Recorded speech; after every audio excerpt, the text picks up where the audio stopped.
Hello বন্ধুরা, এখন দেখো আমি আর একটা নতুন ভিডিও নিয়ে চলে এসেছি। যে দেখছো সাবস্ক্রাইব করে দিও।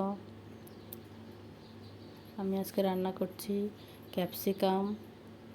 ক্যাপসিকামটা ভাজা বসিয়ে দিয়েছি এক সাইডে। আর এক সাইডে আমি রান্না করছি আলু ফুলকপিটা একটু ভাজা করে নেব। দিয়ে দিলাম লবণ আর হলুদ, আর একটু ভাজা করে নেব। দেখো ক্যাপসিকামটা একটু ভাজা হয়ে এসেছে, তারপর দিয়ে দিলাম টমেটো।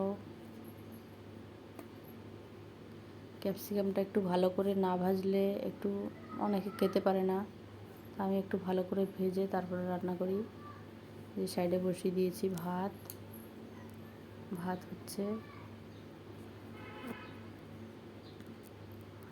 টমেটোটা একটু ভাজা হয়ে এসছে, তারপর দিলাম আদা লঙ্কা বাটা, আর কিছুই দিইনি, আদা লঙ্কা আছে, তাই একটুখানি কষিয়ে নেব।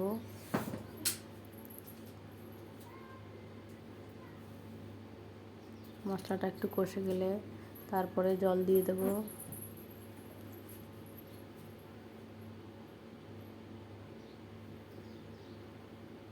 ভাতটাও হয়ে যাবে এক্ষুনি, ভাতটা হতে বেশি টাইম লাগে না।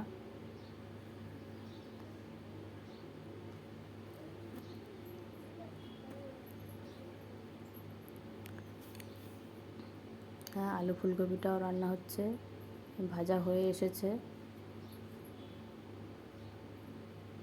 এবার দিয়ে দিলাম আদা লঙ্কা আর টমেটো, তারপর আর একটু কষিয়ে নেব। মশলাগুলো আস্তে আস্তে কষতে কষতে চলে যাব ক্যাপসিকামের কাছে। দেখি ক্যাপসিকামটা দেখো তেল বেরিয়ে গেছে, কষা হয়ে গেছে।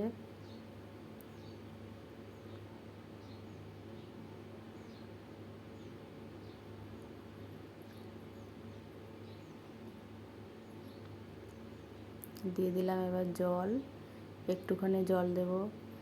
রুটি দিয়েও খাওয়া যাবে, ভাত দিয়েও খাওয়া যাবে, যেটা দিয়েই খাই না কেন খুব ভালো লাগবে।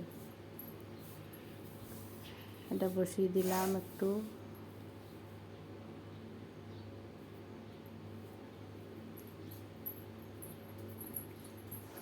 এটা হতে থাক, ততক্ষণে আমি চলে যাই যে ফুলকপিটা দেখি রান্না হয়ে এসেছে, এটা কষানো।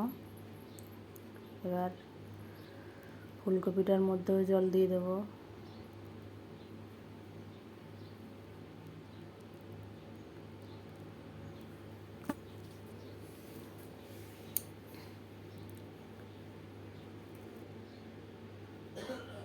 নামিয়ে দেখাচ্ছি।